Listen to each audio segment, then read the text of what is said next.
La pelouse est bonne, on est prêt pour le mondial, il n'y a plus qu'à inviter les joueurs. Regardez-moi les 3 chatons.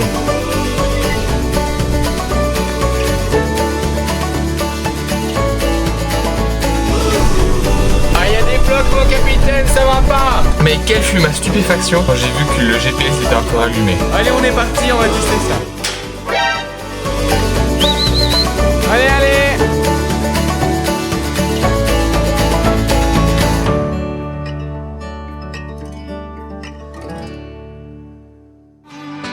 I've been mistreated, betrayed since I was born. I won't be your door. Et bien le bonjour, aujourd'hui lundi 1er juin, bienvenue à cette nouvelle vidéo, installez-vous confortablement. Les amis, je me permets de vous couper en plein milieu de votre vidéo pour 2 choses. Tout d'abord, un grand merci pour les 6000 abonnés, c'est un cap qu'on a franchi il y a pas longtemps. C'était la moindre des choses de vous le remercier en vidéo. Et la deuxième chose, c'est pour vous rappeler de liker la vidéo et de vous abonner en continu. Merci à toutes les personnes qui suivent cette aventure, c'est un grand plaisir. Et maintenant, je vous laisse avec la suite de la vidéo. On va commencer cette journée par le broyage des refus des vaches. Ça, vous avez un petit peu l'habitude. La différence avec les autres fois, c'est que j'ai accroché le broyeur à l'avant du tracteur, comme ceci.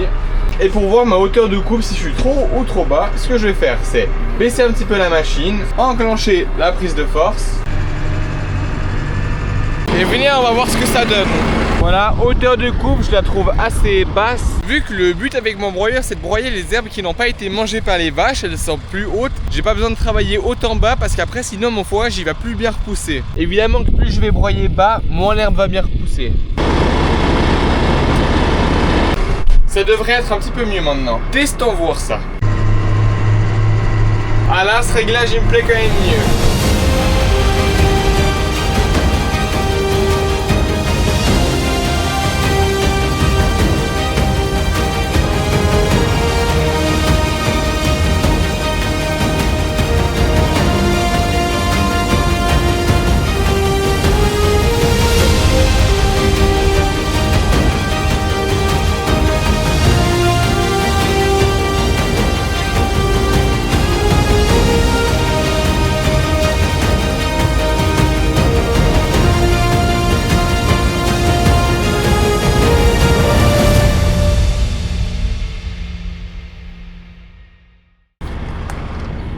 Premier parc terminé juste ici. On pense à le refermer au cas où si tout d'un coup il y a des vaches qui passent par là, pas qu'elles y entrent à l'intérieur. En parlant des vaches, elles sont juste ici, elles attendent pour rentrer. Avec ces grandes périodes de chaud, on va pas les laisser cramer au soleil quand même. Ce qu'on fait par ces temps assez chauds, c'est que le matin, on laisse les vaches au pâturage. Début d'après-midi, on les rentre dans la stabulation, on active les ventilateurs pour qu'elles aient des courants d'air frais, pas qu'elles aient trop chaud. Parce que de toute façon, quand une vache a chaud, elle va pas aller manger de l'herbe, elle va essayer de se poser parce que 30 degrés pour une vache, c'est beaucoup trop chaud. Il me semble, si je vous dis pas de bêtises, que la température idéale se situe aux alentours des 10 degrés. Donc vous voyez le cap de différence. Bon, deuxième parc juste à côté à broyer. C'est la même chose que celui-là, il n'y a pas de recette différente. Ensuite, j'aurai encore un petit coin à faire, un peu plus dans le village cette fois. Impeccable ça. J'ai fini de broyer les petits coins que j'avais à faire, ça m'a pas pris trop de temps. Vu que j'ai pas beaucoup utilisé le broyeur et qu'on va prochainement l'utiliser pour broyer des refus encore d'autres parcs, j'ai juste donné un coup de balai. Mais la prochaine fois, on ira graisser la machine. Je prends la paire de gants.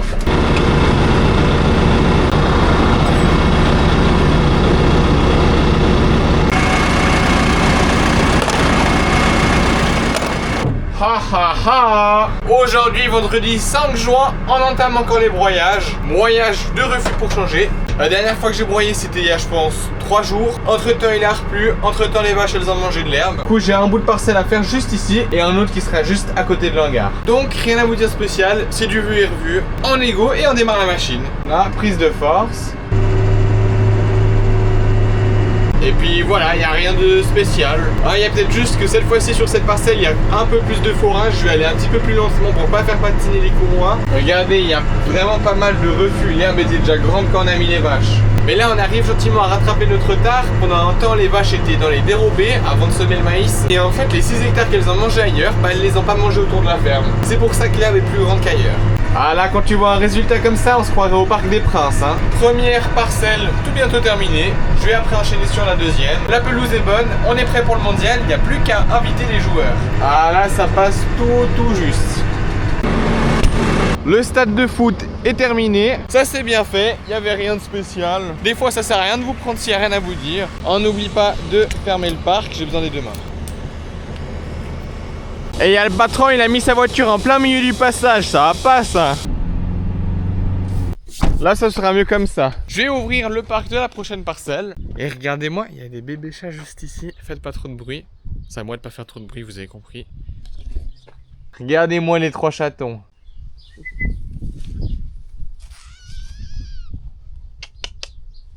Trop mignon, ces 3 petits chats qui sont nés à la ferme il y a pas longtemps. Bon, on a de la peine à les approcher, la maman c'est pas un souci, mais c'est les petits chatons, ils ont peur. Direction la parcelle.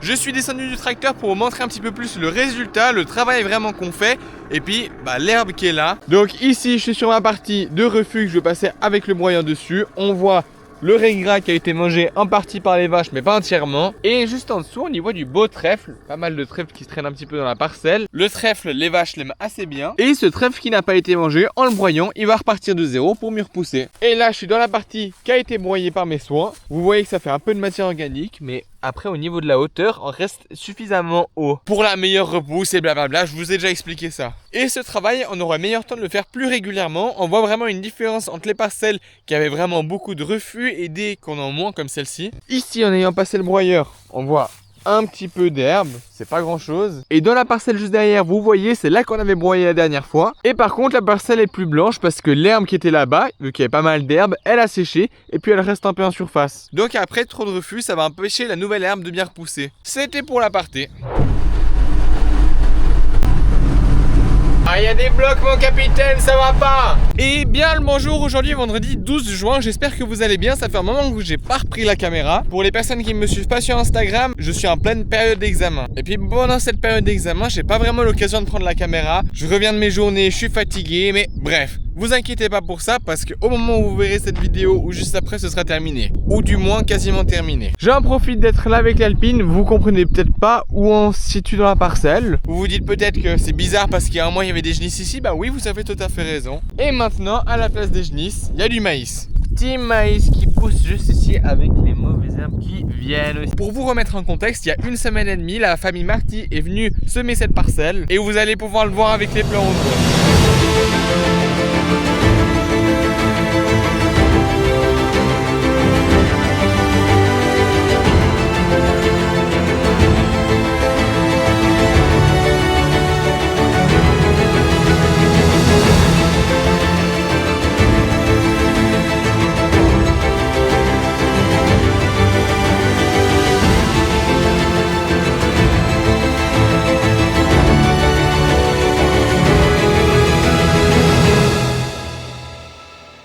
Bon, j'espère que ces plans vous auront plu.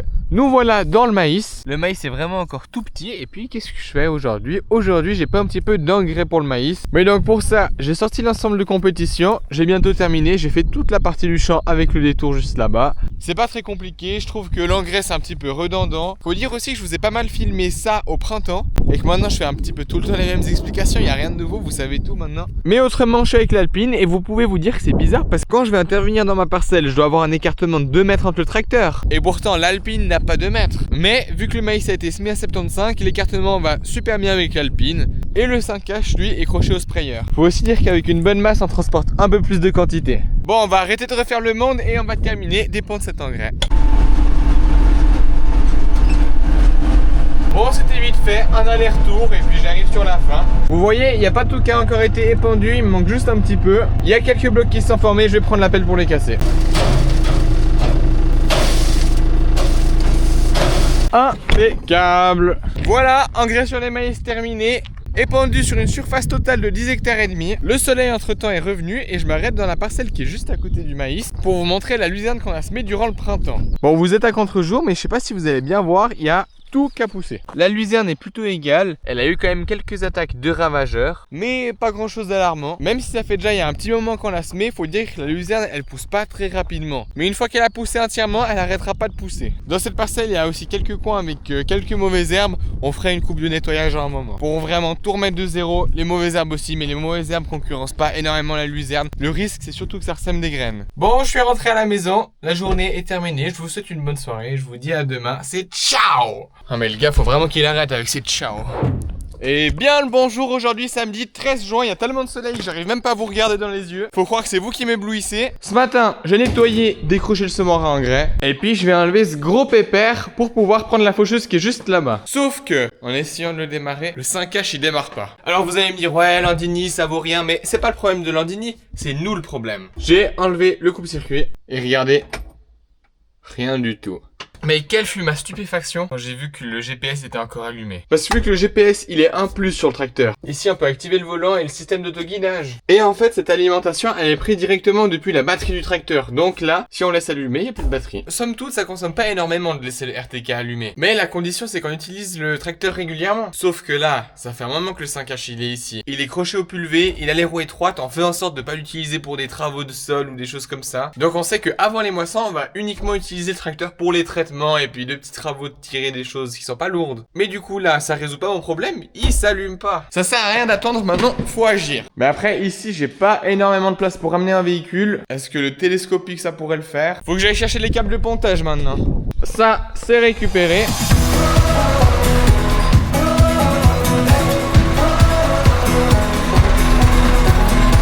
I've been out there on the open road, a million miles and I haven't slowed, I'm burning rubber. Allez, on est parti, on va tester ça. Aïe aïe aïe. On va lui mettre la patate au 6500.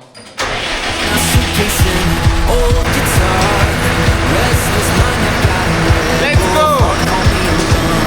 Le petit pépère est rentré. Pendant que j'accrochais la faucheuse frontale, j'ai laissé tourner le 5H, comme ça il a pu refaire un petit peu de batterie. Là je prends mes précautions, coupe batterie, j'ai enlevé tout ce qui pouvait tourner. Et puis normalement la prochaine fois il va pouvoir démarrer sans peine. Ou au pire j'ai fait exprès de le mettre en marche avant, comme ça s'il faut le ponter c'est plus simple que s'il est tout au fond. Bon ça c'est une bonne chose de faite. Maintenant place à la traite des vaches. La traite de vache, c'est une activité qui est faite 2 fois par jour. Je vous le montre jamais en vidéo parce que c'est très redondant. Mais une fois de temps en temps, ça fait pas de mal. Et puis ça tombe bien parce que l'activité des champs ces derniers temps est un petit peu limitée. Comme ça, pendant que je vous parle, je peux pousser les vaches dans l'air d'attente. Allez.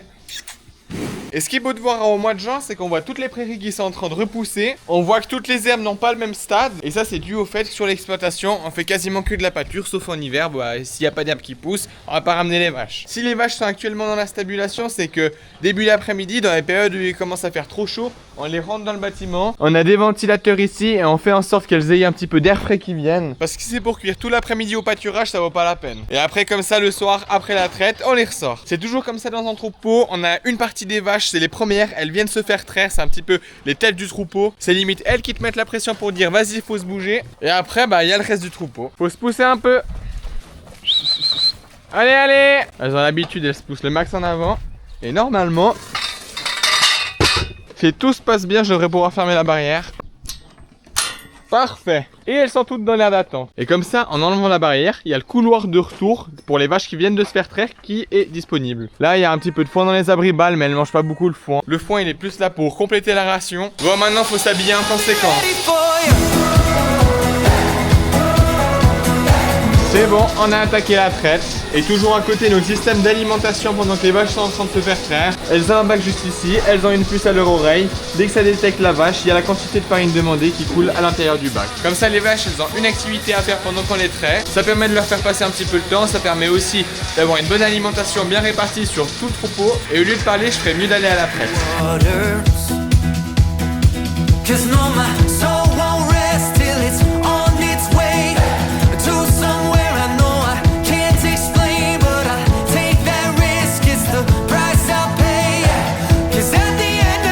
La traite avance bien, on est sur le dernier lot de vaches. Je sors un petit peu de la salle de traite parce que sinon vous allez rien entendre. Je tiens aussi à ajouter que pour tout ce qui est explication technique, n'hésitez pas à aller voir la vidéo de J à la ferme. Il est venu justement voir la traite. Là-bas j'ai tout expliqué de A à Z. Donc je vais pas vous refaire les explications à double. Il y en a une qui bloque la sortie pour tout le reste du troupeau. Attendez, je vais juste aller vers elle, elle va se pousser. Regardez. Rien besoin de dire, elle sait qu'elle est en faute. Mais en fait, elle se met dans le couloir et du coup, ça empêche les autres vaches de sortir. Du coup, elle reste dans la salle de traite. Et en restant dans la salle de traite, elle commence à chier. Maintenant, la traite est terminée. Place au nettoyage. Ça, c'est pas mon outil préféré.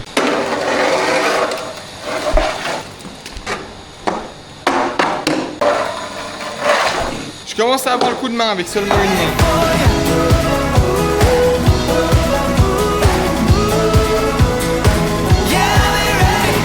Tout est terminé. Il manque plus qu'à lâcher les vaches et ensuite on pourrait dire que vraiment c'est terminé. Elles vont aller au parc juste ici. La ferme est juste là. Il n'y a pas de grosse distance, ça va aller. J'accroche juste ça comme ça. En plus, il y a exprès 2 petits bouts de ruban à 10 comme ça s'il y a des voitures qui viennent.